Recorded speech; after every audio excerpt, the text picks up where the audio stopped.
कुंडली वाकई में होती है? एस्ट्रोलॉजी काम करती है क्या?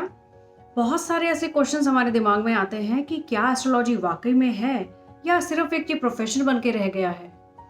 नमस्कार, जय श्री राम। मैं आचार्य अपर्णा आप सभी का बहुत स्वागत करती हूँ इस चैनल पर।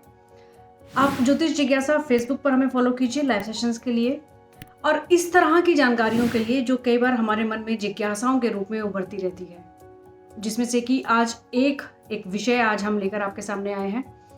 और कमेंट सेक्शन में ज़रूर चाहूँगी कि आपकी इस बारे में क्या राय है। बहुत से कुछ लोग ऐसे हैं जो ये मानते हैं कि एस्ट्रोलॉजी यानी कि ज्योतिष शास्त्र नहीं होता, ये केवल एक प्रोफेशन बन के रह गया है आजकल। हो सकता है कि कुछ लोगों ने इसको वाकई में प्रोफेशन बना के ही रखा है या बहुत सी जैसी धारणाएं हैं, लेकिन आइए आज मंथन करते हैं कि वाकई में क्या ज्योतिष शास्त्र है या केवल एक कहावत है, एक कथन है। ज्योतिष एक्चुअली है क्या, पहले ये जानते हैं। ज्योतिष को वेदों का नेत्र कहा गया है, चक्षु कहा गया है कि जो आगे आने वाली घटनाओं को देख सके, अनुमान लगा सके, अंदाजा लगा सके। अब प्रैक्टिकल लाइफ में ये कैसे काम करेगा? अब बहुत से लोग ये भी सोचेंगे कि बहुत सारे बच्चे एक ही समय में जन्म लेते हैं तो वो सभी एक जैसे होने चाहिए, अलग अलग लाइफ है। इस सभी के बारे में आज बात करेंगे। तो ये आज का टॉपिक जो हमारा है बहुत इंटरेस्टिंग होने वाला है। अंत तक जरूर बने रहिएगा और ज़्यादा से ज़्यादा शेयर ज़रूर कीजिएगा इस वीडियो को, क्योंकि ये चीज़ ज़रूर मैं चाहूँगी कि बहुत सारे लोगों तक पहुँचे और ख़ासतौर से उन लोगों तक पहुँचे जो एस्ट्रोलॉजी को नहीं मानते। मानना या ना मानना अपना एक पर्सनल मैटर है, बेशक से कोई ना माने, लेकिन किसी के मानने से कुछ चीज़ें बदलेंगी नहीं। लेकिन हम जानना ज़रूर चाहिए हर किसी को कि आखिर ये चीज़ है क्या। मैं केवल अपने कर्मों में बिलीव करती हूँ। मुझे केवल अपने कर्मों पर विश्वास है और उसी के बदौलत मैं आगे बढ़ूंगी या बढ़ूंगा। बात बिल्कुल सही है, कर्मों पर तो विश्वास होना ही चाहिए, अपनी काबिलियत पर विश्वास हमें हमेशा होना चाहिए। लेकिन साथ ही साथ एक बात सोचने की ये भी है, कोई भी जो लेबर हम देखते हैं रोड साइड पर या हमारे घरों में मेड्स आती हैं, इतना लेबर करते हैं कि उनके बराबर लेबर करने की तो हम सोच भी नहीं सकते। वो लोग उस शिखर पर नहीं पहुंच पाते चाहकर भी। बहुत बार मैंने सोचा कि मैं बहुत सी कुछ सेविंग कर लूं, मेरी सोर्स ऑफ इनकम मेरा ठीक है, लेकिन मैं सेविंग कर लूं या किसी प्रॉपर्टी में मेरी इन्वेस्टमेंट होनी चाहिए या बहुत कुछ हम लोग सोचते हैं, लेकिन वो हो नहीं पाता। सोर्स ऑफ इनकम भी ठीक है लेकिन सेविंग्स नहीं होती। आपका सारा धन जो है, पैसा जो है, खर्च में चला जाता है। आप चाहकर भी इसको रोकना चाहेंगे लेकिन किसी ना किसी खर्चे में, वो चाहे हॉस्पिटल में, चाहे कोई घर में ऐसी कुछ बात हो जाए, कोई तीज त्योहार ऐसे हो जाए, कुछ ना कुछ सर्कमस्टांसेस ऐसे बन जाएंगे कि वो आपका धन निकल जाए। उसमें आपके कर्म क्यों नहीं आपका साथ दे पाते? कर्मों का करना बहुत ज़रूरी है। मैं ये नहीं कह रही हूँ यहाँ पर कि आप केवल भाग्य के भरोसे बैठ जाएं, आप एस्ट्रोलॉजी के भरोसे बैठ जाएं। एस्ट्रोलॉजी में भी, आपकी हॉरोस्कोप में भी जो भी योग बने होंगे, अच्छे योग भी बने होंगे, वो केवल तभी कार्य करेंगे जब आप कर्म करेंगे। लेकिन हम यहाँ बात आज ये कर रहे हैं कि क्या वाकई में हॉरोस्कोप देखना, दिखाना या कुछ रेमेडीज करना काम करता है, ये कारगर है? ज्योतिष शास्त्र क्या कोई चीज है जिसके बारे में हम लोग बहुत चर्चाएं होती हैं आजकल? जब भी किसी बच्चे का जन्म होता है, ऊपर आकाश में जो भी ग्रहों की स्थिति बनी हुई है, उस स्थिति के आधार पर आपकी जन्म कुंडली का निर्माण किया जाता है। जिस प्रकार की ग्रहों की जो स्थिति है, अलग अलग भावों में, कितने अंशों पर, किस ग्रह की किस भाव पर दृष्टि है, इस प्रकार की जो स्थिति निर्मित होती है कुंडली के अंदर, उसी प्रकार से उसका फलादेश किया जाता है। अब सोचने की बात यह है यहाँ पर कि ये ही कुंडली किसी बच्चे की क्यों बनती है, किसी भी व्यक्ति की, चाहे मेल फीमेल कोई भी हो, यही कुंडली क्यों बनती है? कुछ समय आगे पीछे भी हो सकता था, लेकिन उसी समय पर जन्म होता है, उन्हीं सर्कमस्टांसेस में जन्म होता है। कई बार हम कुछ चीज़ों को अवॉइड करना चाहें लेकिन नहीं हो पाता। आजकल एक ये भी ट्रेंड है कि हम ज्योतिषी, जो हमारे जो भी जानकार ज्योतिषी लोग होते हैं, जो जानकार लोग हैं, उनसे हम कई बार अपना समय तय करवाकर डिलीवरी करवाना चाहते हैं सी सेक्शन के माध्यम से। कई बार हो जाता है लेकिन कई बार वो भी नहीं हो पाता। मेडिकल फैसिलिटीज़ इतनी एडवांस होने के बावजूद भी उस समय पर आप डिलीवरी नहीं करवा सकते, क्योंकि बच्चे का जो जन्म होना है वो उसी समय में होगा। अब ये क्यों? जो भी कर्म किए हुए हैं हमने पिछले जन्मों में, जो प्रारब्ध है हमारा, और जो माता पिता के द्वारा किए गए कर्म हैं, इस परिवार के जो किए हुए कर्म हैं, जो प्रथाएं हैं, जो भी हमारे अच्छे बुरे वरदान या जो भी कुछ शाप अभिशाप हमारे साथ है, उन सभी का लेखा जोखा हमारी कुंडली बनती है। कई जन्मों के कर्मों को कुछ हम भोग चुके होते हैं, कुछों को हमें भोगना होता है, तो ये हमें मानव शरीर मिलता है। सभी मानव एक जैसे क्यों नहीं? सभी की आर्थिक स्थिति यानी फाइनेंशियल कंडीशन एक ही जैसी क्यों नहीं? सभी एक ही जैसा काम क्यों नहीं कर लेते? सबकी एक जैसी थिंकिंग क्यों नहीं है? सबकी अलग अलग है। क्यों? क्योंकि ये हमारे कर्मों के आधार पर ही निश्चित किया जाता है कि किस परिवार में जन्म होगा, आप मेल बनेंगे, फीमेल बनेंगे, किस प्रकार का घर का माहौल होगा, किस प्रकार की एजुकेशन आपको मिलेगी, किस कार्य को आप करेंगे, ये सब कुछ निश्चित है। कहा जाता है ना कि जोड़ियां तो स्वर्ग में ही बनती हैं, ये बात भी बिल्कुल सही है। लेकिन फिर हम बात करेंगे कि हम कुंडली मिलान क्यों करते हैं। बहुत से लोग कुंडली मिलान को भी नहीं मानते। तर्क क्या होता है, उनका आर्ग्यूमेंट क्या होता है कि विदेशी लोग तो, जो फॉरेनर्स हैं, वो कुंडली मिलान तो नहीं करते, हम लोगों के ऊपर ही क्या वो रूल एप्लीकेबल होते हैं। अब यहाँ एक बात सोचने की है, विदेशी लोगों को तो पता ही नहीं कि एस्ट्रोलॉजी भी कोई चीज़ होती है, ज्योतिष शास्त्र भी कुछ है। जिनको पता ही नहीं वो करेंगे क्या? दूसरी बात, डाइवोर्स का जो रेशियो है वो फॉरेन में कितना है? जितने भी मेरे पढ़े लिखे मित्र हैं, जो जानकार हैं, उन सभी को पता है कि वहाँ डाइवोर्स का जो रेशियो है वो कितना है। उनकी देखा था कि आज हम भी ये सब आर्ग्यूमेंट करने लगे हैं कि क्यों मिलान करना है, क्यों हॉरोस्कोप को देखना है, क्यों कुंडली मिलाना है, ज्योतिष शास्त्र में तो मैं बिलीव नहीं करता, ये ऐसा है, ये वैसा है, बहुत तरह की बातें आती हैं। एक बात मैं आपको यहाँ ये बताना चाहूँगी, जो सबसे प्राचीन देश है, सबसे प्राचीन सभ्यता है, सबसे प्राचीन भाषा यदि कोई है तो वो केवल भारतवर्ष की है। कभी भी कोई ऐसा प्रमाण कोई आए कि जहाँ ये सिद्ध हो कि भारतवर्ष से पहले कोई ये देश, ये फला XYZ कोई भी जो कंट्री है, देश है, ये विकसित था, यहाँ पे भाषा थी, लिपि थी, यहाँ पर यूनिवर्सिटी थी, केवल भारतवर्ष में ही है ये सब कुछ।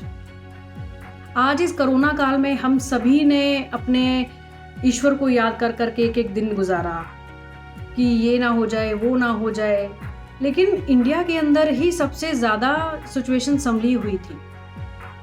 आज बहुत सारे विदेशियों को भी इंडिया की मेडिसिन चाहिए, यहाँ की जो मसाले होते हैं, जो इम्यूनिटी बूस्टर्स हैं वो चाहिए, जो कि यहाँ पर तो मतलब अबुंडेंस में है, पर्याप्त मात्रा में है, इतने कि जिनको शायद हम भूल ही चुके हैं। अपने देश की जो सभ्यता, मर्यादा, जो संस्कार हैं, जो शास्त्र हैं, वो कहीं और मिलेंगे ही नहीं, तो वो लोग उसको फॉलो कैसे करेंगे?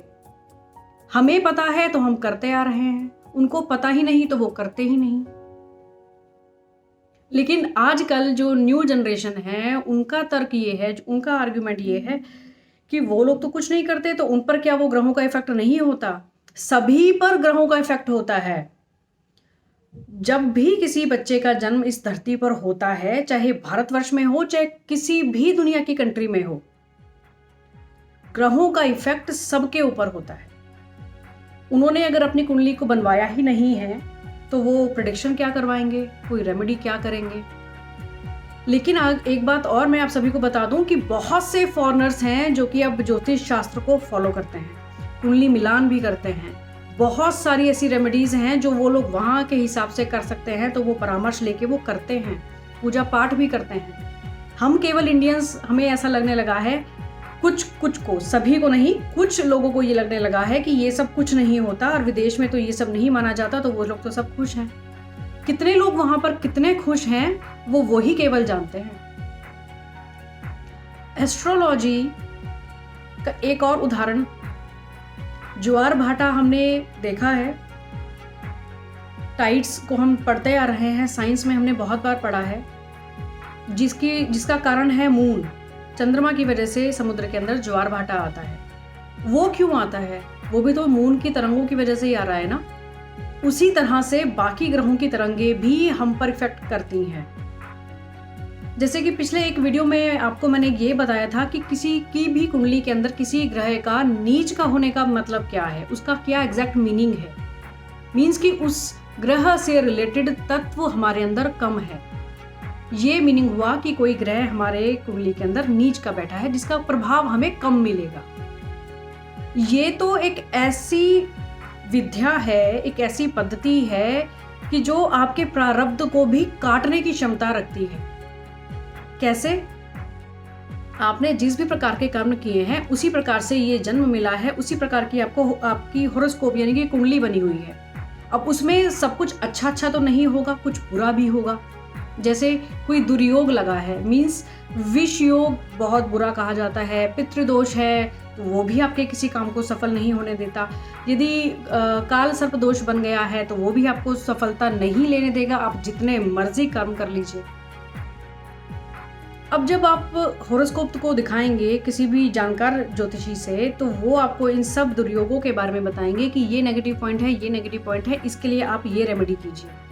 जब भी आप कोई रेमेडी करेंगे, कोई पूजा पाठ उसके लिए करेंगे, कोई उपाय करेंगे, तो उसका 100% रिजल्ट तो खैर कभी नहीं होता कि वो जड़ से खत्म हो जाएगी, वो नहीं होगा। क्योंकि कुंडली के अंदर वो योग आप लेकर आए हैं, योग या दुर्योग, वो आप लेकर आए हैं अपने साथ, केवल अपने पिछले जन्म के कर्मों की वजह से या आपके परिवार के कर्मों की वजह से। लेकिन रेमेडीज करके आप उन दुर्योगों के जो प्रभाव हैं, जो दुष्परिवार प्रभाव हैं, जो बैड इफेक्ट्स हैं, उनको काफी हद तक कम कर सकते हैं। ये फायदा है एस्ट्रोलॉजी का। आने वाला समय मेरे लिए कैसा रहने वाला है, आपके लिए कैसा रहने वाला है, ये आप केवल तभी जान सकते हैं जब आप अपनी कुंडली को विश्लेषण कराएं, हॉरोस्कोप एनालिसिस। उसके थ्रू हम ये जान सकते हैं कि आप अभी का प्रेजेंट टाइम मेरा कैसा है। बहुत से लोग जिनका सब कुछ अच्छा चल रहा होता है, नेचुरली उनको गॉड गिफ्टेड चीज़ें सब कुछ सही होती हैं, वो लोग काफ़ी बार ये तर्क करते हैं कि अरे एस्ट्रोलॉजी कुछ नहीं, ये तो देखो हमारा तो ऐसे, हम जो कर्म कर रहे हैं उसकी बदौलत हमें सोर्स ऑफ इनकम भी अच्छा है, घर परिवार सब बढ़िया है। भाई, आपके प्रारब्ध अच्छे हैं, आपकी जो फैमिली में जो बुजुर्ग रहे हैं, जो पूर्वज हैं आपके, उनके कर्म अच्छे हैं। कई बार आपने ऐसा भी देखा होगा कि बहुत संपन्न परिवार है, यानी कि बहुत फाइनेंशियली बहुत अच्छी रेपुटेशन में है, सोसाइटी में बहुत अच्छी रेपुटेशन है, फाइनेंशियली बहुत स्ट्रांग है, लेकिन धीरे धीरे कुछ ही समय में, देखते देखते साल 1.5 साल के अंदर ही वो रोड पर आ जाते हैं। सब कुछ बर्बाद हो गया, ऋण में चला गया, बहुत लोन हो गए, कर्जे हो गए। ऐसा क्यों हो जाता है? वो भी तो कर्म कर रहे थे, वो फिर ऐसे क्यों संकट में आ गए? उनको ऐसी प्रॉब्लम क्यों आ गई कि उनको दूसरों से कर्जा लेना पड़ रहा है, घर बार बेचना पड़ जा रहा है कई बार? ये भी आपकी कुंडली से ही पता चल सकता है, और इस प्रकार के योग भी आपकी कुंडली के अंदर होते हैं। ज्योतिषी गलत हो सकता है, ज्योतिष नहीं। ये एक जो बात आपको मैंने एक नटशेल में यहाँ पर आपको मैं बताना चाहूंगी कि वो उन सभी लोगों के लिए जो ये तर्क करते हैं, ये आर्ग्यूमेंट करते हैं कि ज्योतिष कुछ नहीं होता, हमें तो फलां ज्योतिषी ने ये बताया था और ऐसा हुआ नहीं, और ये किया वो किया, नहीं हुआ। ज्योतिषी गलत हो सकता है, ज्योतिष गलत नहीं हो सकती। इसका मीनिंग ये हुआ कि ज्योतिष शास्त्र की जो जानकारी रखता है, वाकई में जो जानकार हैं, वो आपको सही मार्गदर्शन, सही गाइडेंस दे सकते हैं। केवल मेरा ये वीडियो बनाने का मकसद यही है कि अपनी भारतीय परंपराओं को ना भूलें, इनमें विश्वास रखें, अपने ईश्वर परमात्मा पर विश्वास रखें। जो ईश्वर की दी हुई जो देन है हमें, ये भारतवर्ष, इसकी सभ्यता, इसके शास्त्र जो कहीं और नहीं मिलेंगे, इनका निरादर ना करें, इन चीज़ों को मानें। आपको नहीं मानना, किसी के पास आपको नहीं जाना, बेशक मत जाइए, ये आपका पर्सनल मैटर है, लेकिन उसको विरोध मत कीजिए। उसके विपक्ष में कुछ भी बोल देना, उसको कुछ भी बोल देना कि ये नहीं होता, ये लोग तो ढोंग होता है, ये है, ऐसा करके आप केवल अपने कर्म खराब कर रहे हैं और कुछ भी नहीं। नहीं मानना, बिल्कुल मत मानिए, लेकिन किसी को भी हम क्रिटिसाइज करें, और वो भी अपनी ही कंट्री में, और वो भी शास्त्रों को, अगर ये चीज़ नहीं होती तो इसके होने का, यदि मैं इतना कुछ आपको बता रही हूँ, ना होने का तो कोई प्रमाण नहीं है। खैर, मुझे लगता है कि शायद इससे बहुत सारी जानकारी आप सभी को मिली होगी, और ऐसी जानकारी बहुत कोशिश मेरी रहेगी कि और ज़्यादा से ज़्यादा मैं आपके साथ शेयर कर सकूं। इस वीडियो को शेयर ज़रूर कीजिएगा, क्योंकि ये जानकारी बहुत से लोगों तक पहुंचनी बहुत ज़रूरी है। अगले वीडियो में ज़रूर मुलाकात होगी आपसे। जय श्री राम।